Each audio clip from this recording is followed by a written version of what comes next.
Diabetes is a disease that affects the body's ability to produce or use insulin. There are two common types of diabetes, one that affects the way the body processes glucose and the other one where the pancreas produces little or no insulin. Meet Jennifer Wanjera, who has lived with diabetes since she was 3 years old.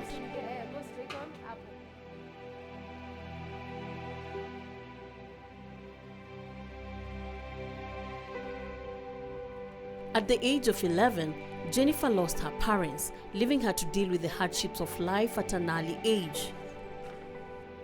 My mom used to inject me when I was small. Okay, she had started training me on how to inject myself, being independent as a child. But then when I realized she's not there, I became confused. I never used to know how much am I supposed to inject, what's supposed to go on. And my mom was very, very organized. She knew if I need to inject at this time, at a certain time I should test my sugars. I noticed that, and I'm reflecting back now and realizing she did that for a reason, because she knew if I didn't take my medication at a certain time, it will have repercussions. Until the time of her funeral, I was so sick I had to be carried, because first and foremost, okay, she had a sister, but they didn't really understand what are we supposed to do here. Is it medication? Is it food? What is going on? So that aside, I grew up knowing the only thing I should be doing is medication, period. If I recall, I would go to hospital, yes, but to be very honest, I didn't get at that severe training or teaching on how to handle diabetes. I don't know what it is to be normal, to be honest. So when I'm realizing, oh, I have diabetes, I think it is just normal. Take medication, eat whatever you're eating, take medication. That's it. But the aspect of being careful, I never used to understand that. And for me, I think also because of rebellion, I used to wonder, how comes I'm being told usikule mchele ya white, usikule chapati? What's the reason behind this? I don't understand. So sometimes I'd find myself paka naiba. Diabetes requires regular checkups and a consistency of medication as a way of management.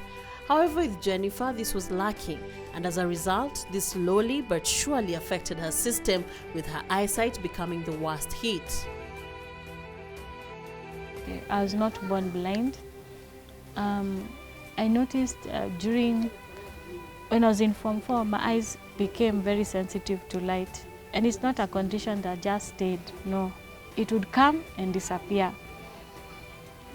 So I'd even sometimes reading, I couldn't read with bright light. I had to get a candle and read with it. But like, maybe this is just something small. It came and then it stops. But when I was pursuing my diploma in IT in JKWAT, there was a time there was a camp that was going on, and they were saying a free eye checkup for cataract, blah, blah, blah. I went, they told me, yes, your eyes, because it's got an allergy, kitu kama hiyo. Then again, I went now into a season of not seeing at night. Sometimes I'd go with my friends at night. I'm telling you, we nishikeni mkono, sioni usiku. And me, I brushed it off. I was thinking, am I lini inaendelea? It didn't really catch me that. And I was also avoiding to get myself into a lot of stress, because first and foremost, the story here is I don't have parents. The support I'm getting is from my mom's pension, what she left, and we are sharing it, me and my brother. So if I was not careful, it would finish. So I didn't think it necessary to, honestly, ignorance is very expensive. I didn't think it necessary to go for checkup or anything. So nispona usiku, as long as I can see daytime, I'm good to go. I'm fine. There was a time I was doing my attachment. I was almost to complete my attachment at a certain company. When I was working on the computer, all of a sudden I saw white. I was wondering what is going on. I was thinking, but this computer has decided to the desktop has decided to go blank or become sick. I even had my boss talking, so I asked her, excuse me, are there people around, blah blah blah. She said yes. Is there a problem? I told her, yeah, I'm seeing white, not seeing clearly.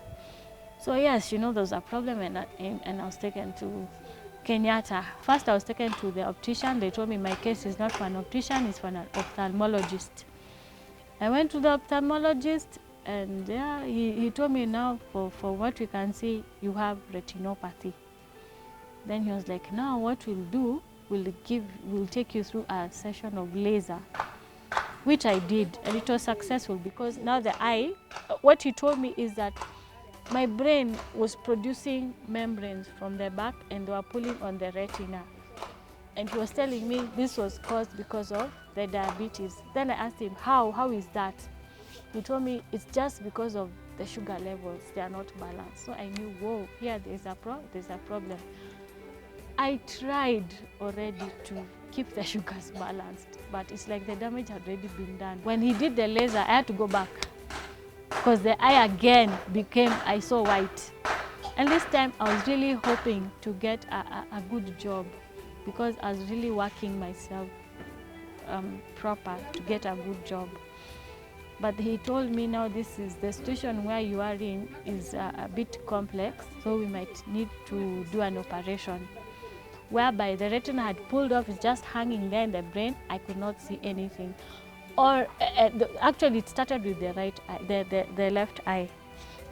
He told me they need to do an operation to save it, and the right eye now they'll do laser. But I was like, first, no. I told them, first, let's do the left eye, we do the operation. True to that, they did the operation, and the eye was okay. But now I had to get used to wearing medicated spectacles, very strong. I worked with that around, I did, the eye condition started in 2004. In 2005 is when I did the first operation. 2006, I had to do another operation, because the eye that was operated on, the lens had become deformed, and they needed to remove the lens. And they had also put some liquid in the eye to keep the eye from shriveling, the eyeball from shriveling. So I went and did a second operation. Same German doctors. I was booked, and I remember in October is when I did the second surgery. Now, in 2007, I became severely sick, and I had to seek for medication. But by the time I was reaching Kenyatta, they told me I had a clot in the brain, and that clot was causing me to have severe headaches. But by the time I reached, it was too severe, and my eyes now could not see. I could not see at all. I was actually seeing white again. Well, now my journey of being in that state was bad, but I used to thank God, because at least now I could see kidogo, but on the side, the left eye had become blind. This eye, yes, it could see, but not clearly. I started my journey of blindness since then. And in 2010, I thank God I met with Kenya Society for the Blind. They're the ones who advised me now, because now I had tried everything I could. I had gone for checkup. I had tried going to South Africa, but later on, I was told it's not advisable, because retinopathy actually is not reversible. I can honestly say nobody understands. I assure you without a doubt, nobody understands what blind people go through until, because sometimes you'll notice people are just looking, they're ugly. I'd rather they talk.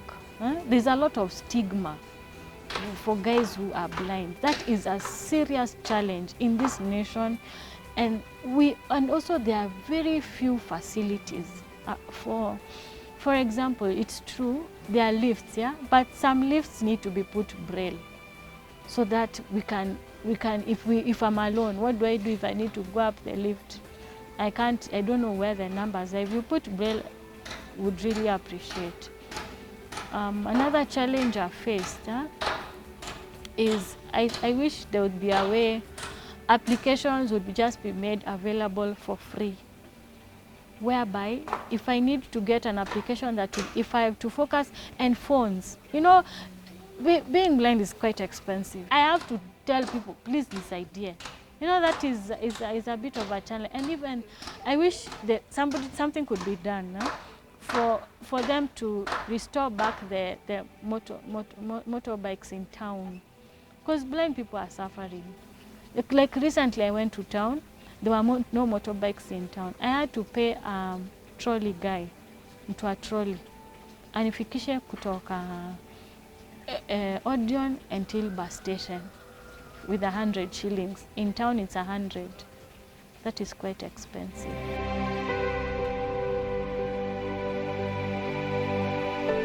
Due to her health condition, Jennifer has had to keep injecting insulin, which is not without challenges.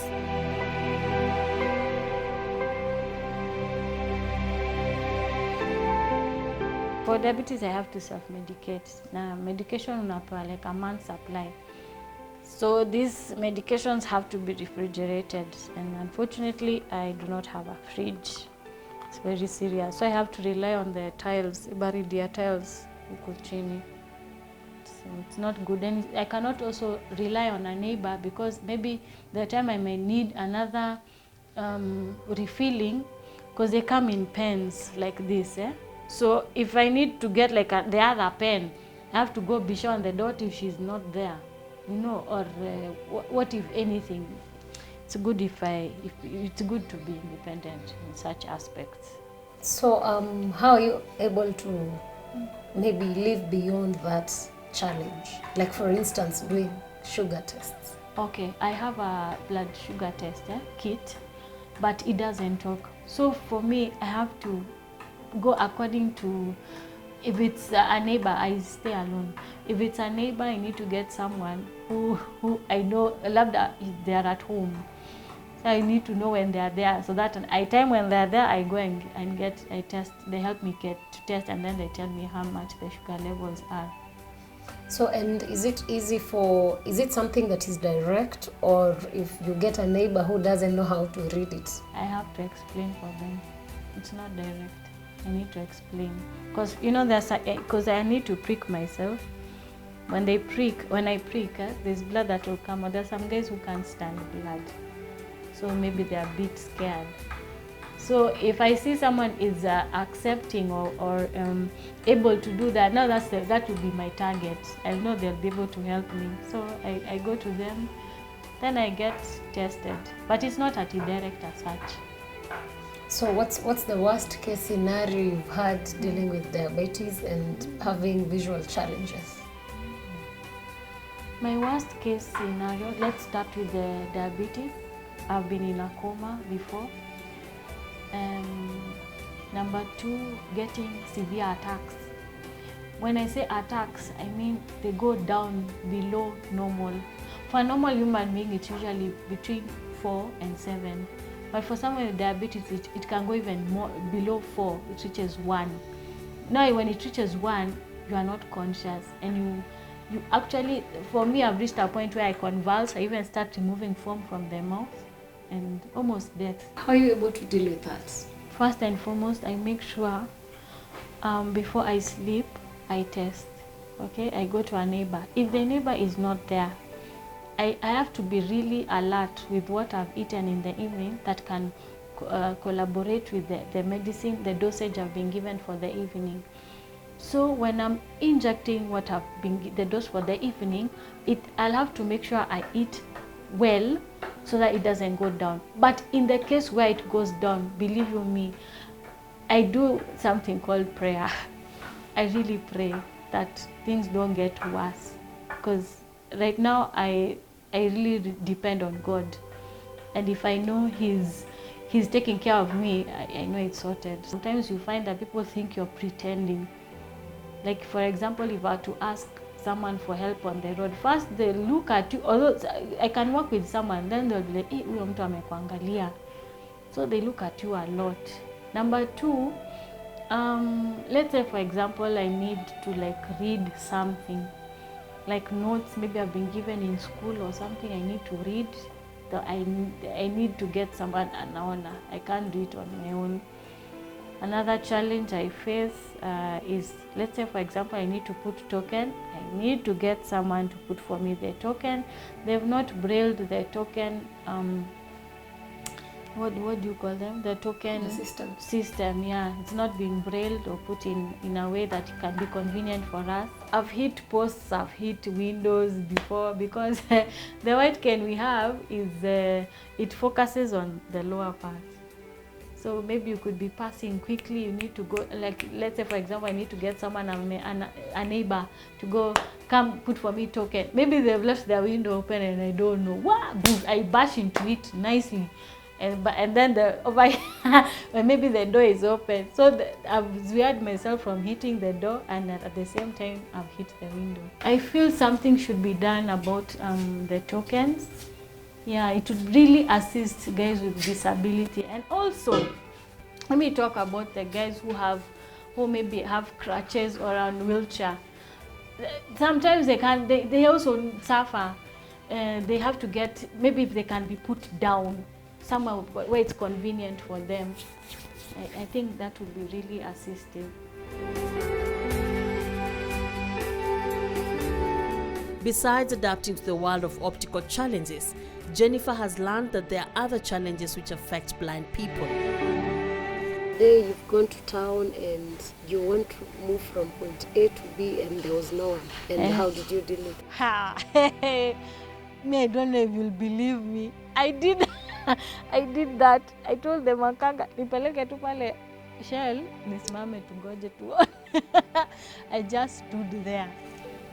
When I stood, I told God, you know what, sasa hapa hakuna mtu niko naye wa kunipeleka na nafaa kufika uko Ajip from Odeon. I told him, please just bring a motorbike here, please. Just bring. You know he brought a pikipiki. He was asking me, madam, nikulipisha ya ngapi? Unaenda wapi? Nikamwambia naenda Ajip. Unahitaji usaidizi? Kusema but mimi sina pesa mingi, sina hiyo so I just entered. Hakunilipisha hata shilingi moja. He was like, wow, angels are real.